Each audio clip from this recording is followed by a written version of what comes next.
Terima kasih Mas Suwarta ya, moderator diskusi kita pada sore hari ini. Yang saya hormati para pembicara lain, Mas Trio, Mas Rambang. Saya kira Rembang di Jawa Tengah ya. Tapi ada juga Rambang ya. Ini luar biasa. Jadi filsafatnya sampai ke Manila itu. Baik, terima kasih. Saya akan sedikit saja mengulas. Nanti mungkin akan lebih banyak dijabarkan dari teman-teman dari perspektif etika atau mungkin yang lainnya yang lebih kuat gitu. Jadi memang sebagaimana kita tahu bahwa pandemi COVID ini memang cukup mengejutkan ya bagi kita semua yang dalam tulisan-tulisan yang bersifat sosiologis bahkan mungkin budaya sering dikutip dengan mungkin istilah destruktif baru ya dari tatanan dunia yang selama ini ditata dengan baik sedemikian rupa begitu.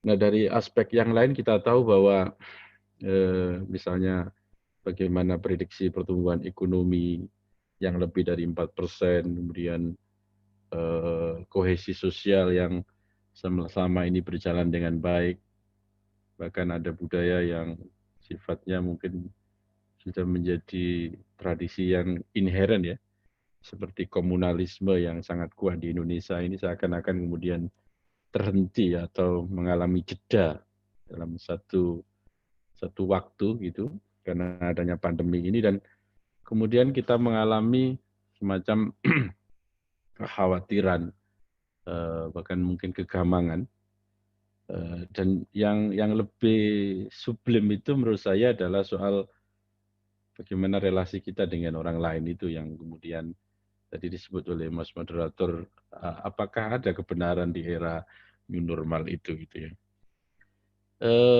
Tapi yang pasti ya, saya kira sebagaimana kita kalau sedikit mengikuti diskusi di laman Facebooknya Gunawan Muhammad itu yang kemudian ditampik juga S. Laksana dan seterusnya. Sains saya kira hari ini berlomba untuk lebih dekat gitu ya. Saya tidak tahu kalau filsafat itu untuk lebih jauh atau bagaimana ya. Tapi saya melihat sains berlomba untuk lebih dekat, intim, untuk bergulat, untuk menyibak eh, fenomena COVID ini dan kita tahu bahwa ada sedikit kemajuan yang dicapainya tentang bagaimana sains mampu mengkategorisasi virus ini berawal dari mana dan seterusnya begitu.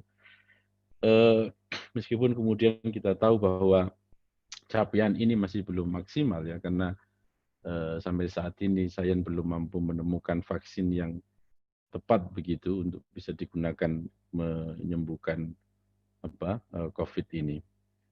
Tapi di sisi lain kita melihat bahwa agama juga ikut ramai di ranah perbincangan yang meskipun saya melihatnya agama melakukan semacam memotret gitu ya, melihat dari jauh begitu, dengan tetap fokus pada petuah-petuahnya dengan memberikan khutbah atau wejangan, marilah kita bersabar dan mengambil hikmah dari pandemi ini. Ya meskipun kita juga melihat dari aspek dari sisi institusi keagamaan ada sisi positif lah. Ada satu dua institusi keagamaan yang ikut berkontribusi dalam mengatasi pandemi ini. Dan yang cukup menghentakkan juga menurut saya adalah kejutan lain adalah yang kita lihat hari ini bagaimana perihal kehidupan sosial kita yang seakan terputus gitu ya. Setelah diterbitkannya berbagai macam kebijakan yang sesungguhnya kita mengalami shock dalam diri kita, khususnya dalam relasi sosial. Bagaimana kita harus mengikuti satu narasi yang dibangun oleh pemerintah agar seakan-akan dalam tanda petik kita tunduk dan patuh dari istilah lockdown, kemudian PSBB gitu ya, dan hingga kini taruhlah daerah era transisi menuju new normal atau normal baru itu. Ini yang menurut saya hal yang mungkin sedikit kita diskusikan pada sore hari ini. Nah, yang pertama gini, eh, kita tahu bahwa secara kultural, meskipun memang ini tidak ansih sebagai karakter yang apa ya, yang genuine gitu dari bangsa Indonesia, kita melihat memang karakter kita itu memang komunalitasnya tinggi. Meskipun memang beberapa survei ya ini kita bandingkan di beberapa negara ketika mereka ditawari apakah mereka akan tetap bekerja melalui work work from home misalnya melalui jejaring internet itu ya tetap mereka beralasan tidak terlalu nyaman dan ingin sesekali waktu untuk bisa bertemu dengan kolega, dengan temannya atau dengan teman kantornya dan seterusnya gitu ya. Nah, tetapi kemudian ketika kita tahu bahwa masyarakat kita yang begitu melekat kebudayaan komunalnya, kalau bahasa Jawa Timur itu cangkruan itu ya. Anda ya, mungkin Mas Trio juga sangat dekat dengan bahasa itu ya karena banyak sekali warung-warung kopi yang dibuat untuk ngobrol entah ngobrol apa ngalor gitu ya. Jadi kayak semacam membuat apa ya rule of game gitu ya, aturan permainan sendiri-sendiri di meja-meja itu di warung-warung kopi itu. Dan ketika dihadapkan dengan apa istilah apa tadi lockdown, PSBB, bahkan mungkin sampai new normal, kita menganggap itu sebagai hal yang atau masyarakat menganggap itu sebagai hal yang dalam tanda petik bertentangan begitu dengan norma yang selama ini berjalan dan mentradisi gitu ya. Nah, memang apa saya melihat memang ada semacam ketidakselarasan begitu antara nalar sains gitu ya dengan nalar masyarakat. Masyarakat yang dipahami sebagai yang post positivistik ya. Jadi kan ada dua pandangan dalam teori sosial itu memahami masyarakat itu sebagai objek semata, sebagaimana sains memahami objeknya, atau memahami masyarakat itu punya gagasan, punya keunikan, punya apa keinginan begitu yang bisa mengembangkan. Tapi kalau kita bandingkan dengan nalar masyarakat dalam pandangan yang post positif begitu tadi, tentu ini hal yang tidak selaras begitu. Ada ketidakselarasan antara nalar sains dengan nalar masyarakat kita itu, yang memahami masyarakat atau individu punya punya penafsiran, punya keinginan, ingin maju dan seterusnya. Kecuali kalau memang kita ingin menempatkan masyarakat itu sama seperti objeknya sains ya, saya kira itu tidak masalah. Tetapi problemnya kan tentu kita tidak bisa menyeragamkan masyarakat dalam satu watak yang sifatnya objektif itu tadi. Dan itu banyak diteruskan oleh teoretikus sosial yang era sekarang ini. Dalam tradisi filsafat ya era poststruktural atau bahkan mungkin postmodern. Nah, bertambah lagi saya lihat adalah variabel lain yang ikut masuk dalam diskursus ini, yaitu kebijakan. Dalam tanda kurung adalah negara atau pemerintah. Maka tak ayal ada tiga narasi yang dominan, yang menurut saya saling bersahutan gitu ya, saling bersahutan satu sama lain, yaitu antara sains, publik dengan kebijakan pemerintah itu sendiri gitu ya. Nah, sebagaimana kita tahu ada dasar atau watak yang sesungguhnya apakah bisa untuk saya tidak mencoba untuk apa istilahnya mendialogkan atau apa. Tapi kita tahu bahwa watak sains sendiri misalnya dalam dirinya sendiri kalau pakai bahasanya Thomas Kuhn ya konteks of justifikasi dia mempunyai watak yang ya dia ya klaim kebenaran sesuai dengan konteks of justifikasi yang dia lakukan gitu ya. Kalau syarat-syarat ilmiah terpenuhi, ya itu menjadi satu konsensus yang kami klaim sebagai sebuah kebenaran. Tentu sifatnya objektif. Ya, meskipun kemudian kita bisa berbincang lebih panjang apa yang dimaksud objektif dalam sains itu gitu ya. Tapi ini yang kemudian menjadi salah satu menurut saya salah satu narasi yang dengungkan gitu ya. Nah, Saya juga tidak tahu ya, kenapa kemudian istilah-istilah sains itu tidak diterjemahkan dengan bahasa kita gitu ya. Apa mungkin ya kita menunjuk begitu, menunjuk juru bicara sains gitu ya, agar mudah dipahami gitu ya. Karena saya melihat bahwa ini susah sekali mengikuti apa bahasa-bahasa sains yang begitu rumit itu. Dan yang tadi saya katakan dari aspek logika tidak ada keselarasan gitu ya. Itu salah satu menurut saya. Jadi menurut saya jangan hanya juru bicara COVID ya, tapi juru bicara sains itu perlu ya. Jadi, saya sekarang nggak pernah melihat itu konferensi pers itu. Saya kira perlu ya ada juru bicara sains itu. Apakah kita nggak terbiasa ya saya nggak tahu ya. Apakah kita mungkin hanya juru bicara dukun atau apa gitu aja itu saya kira. Nah, sementara di sisi lain publik yang tadi saya maksudkan sosial tadi, dia mempunyai klaim sendiri yang tadi saya katakan rule game-nya itu, aturan mainnya sendiri. Dan klaim yang ini memang saya kutip dari Habermas, klaim yang ditekankan adalah klaim kejujuran. Maka kita lihat sekali bagaimana ya ini ketika pemerintah misalnya kemudian pemerintah mengambil kebijakan misalnya oke kami lockdown, nggak sampai lockdown misalnya PSBB misalnya kami PSBB tapi kami support satu dua bahan baku makanan gitu ya, tapi ternyata masyarakat itu tetap keluar ya, bayangkan dengan lugunya, dengan kejujurannya, polosnya dia mengatakan bahwa saya makan apa gitu ya. Jadi dia dia kan nggak cukup kemudian apa bantuan dari pemerintah itu gitu ya. Saya nggak tahu, tapi itu salah satu menurut saya klaim kejujuran yang mereka ungkapkan di media sosial atau di ruang publik itu. Kalau misalnya dikatakan ini sifatnya subjektif, ya belum sampai pada intersubjektif gitu ya. Sementara di ruang yang lain, pemerintah sendiri kita melihat lebih pada klaim ketepatan gitu. Karena dia ingin melakukan sebuah kebijakan, norma yang harus diikuti oleh masyarakat. Nah, itu yang kita lihat. Ya, klaim-klaim ini yang saya lihat dari sains publik pemerintah yang kemudian saya melihat tidak ada sinergi gitu atau memang ini narasi ini sengaja berjalan sendiri-sendiri ya, itu yang menurut saya perlu kita diskusikan. Baik, saya berapa menit Mas? 15, Pak. Oh 15, waduh oke ya, nanti kita berbincang diskusi aja lebih banyak. Baik, sains kini dianggap sebagai pemain penentu, kita melihat gitu ya, dan kita sebagai penontonnya ya.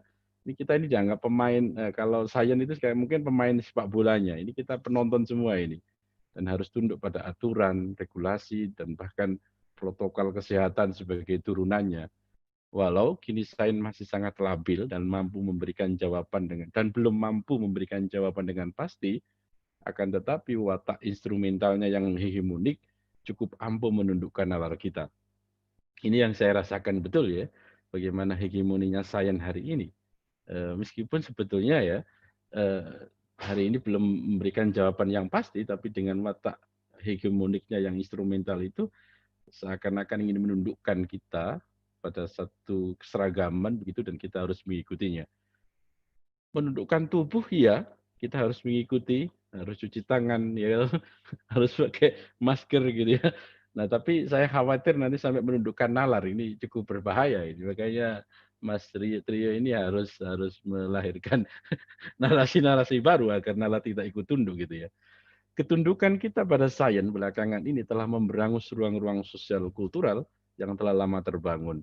Sains masih mengklaim diri sebagai diskursus abad modern yang tak tertandingi. Itu yang saya lihat. Jadi bagaimanapun sains masih menganggap dia menjadi narasi abad modern yang tidak bisa tertandingi.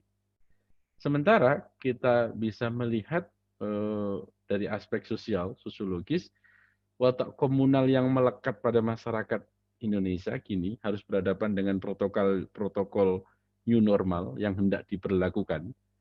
Relasi antara engkau dan aku yang awalnya bersifat resiprositas, yang awalnya saling, jadi kesalingan sebetulnya dalam watak komunal, kini berubah menjadi asimetris. Kita seakan-akan tidak simetris akhirnya. Berbeda gitu wajah saya dengan wajah Anda gitu ya. Sesama manusia merupakan satu fenomena sui generis, satu fenomena yang lain sama sekali dan bersifat unik yang tidak dapat diasalkan dari atau suatu kepada yang lain. Kini ketika kita melakukan new normal, orang lain kini tidak dapat merupakan bagian dari kita, totalitas gitu ya, yang bersifat timbal balik dan seterusnya gitu, tetapi selalu tersendiri, otonom, eksterioritas dan transendensi sekaligus gitu. Lalu bagaimana kalau demikian? Kalau saya ingin bertemu Anda, betapa kemudian saya harus melakukan istilahnya imanensi gitu ya. Karena saya melihat Anda menyendiri di sana. Anda menjadi unik gitu ya, yang tidak dalam tanda petik saya kenal gitu ya. Betapa susahnya kemudian saya harus berkomunikasi lagi dengan Anda itu. Itu yang terjadi di ruang sosial. Ya karena new normal itu ya, yang turunan dari hegemoni sains itu tadi. Sehingga jika setiap individu-individu adalah unik, bagaimana mungkin sebetulnya pula hendak diseragamkan oleh nalar sains yang kecenderungannya menyeragamkan. Ini juga sebagai kritik juga ya, bagaimana kemudian dipaksakan untuk seragam gitu ya. Nah, mungkin ini terakhir karena waktunya juga betul memang relasi manusia dengan yang lain kini diperantarai oleh teknologi informasi 4.0 itu. Apakah kini bertemunya wajah dengan wajah lain secara fisis atau bahkan psikis sudah dianggap tidak penting lagi. Jadi kita sekarang memang betul kita bisa webinar seperti ini diperantarai oleh teknologi informasi gitu ya. Tapi apakah bertemunya wajah saya dengan wajah Anda ini, baik mungkin secara fisik itu sudah tidak anggap penting lagi gitu ya. Kalau kita melihat ya dalam analisanya Baudrillard, dunia hiperrealitas adalah gambaran dunia simulacrum yang sulit dibedakan mana yang asli dan yang palsu, kepalsuan. Jadi sebetulnya karena dia berada di antara hiperrealitas, agak susah sebetulnya di dalam dunia hiperrealitas itu mana sesungguhnya yang asli dan yang tidak. Yang dominan adalah kode dan reproduksi adalah kata kuncinya. Nanti misalnya ada orang tanya itu, kan dia nggak boleh langsung sebetulnya. Dia pakai kode di chat itu. Ya, di kolom chat itu dia menulis itu. Itu bagian dari contoh kode yang secara nggak langsung katanya merepresentasikan dia yang bertanya. Nah, apakah betul itu representasi dia?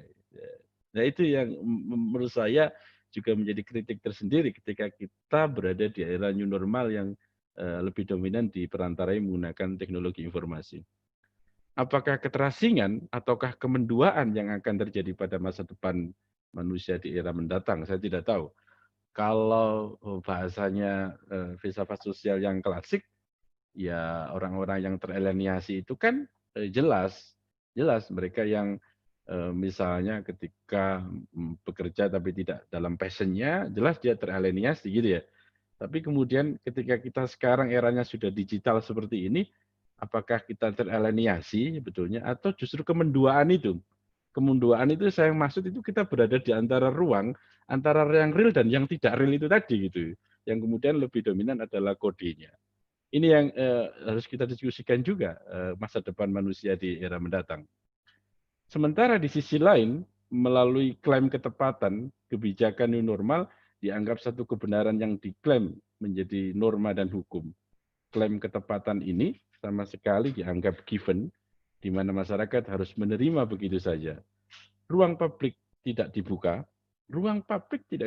saya melihat begitu. Semata untuk menghindari diskursus yang mengarah pada konsensus.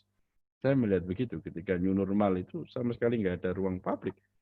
Ya mungkin menghindari diskursus yang mengarah pada konsensus gitu ya.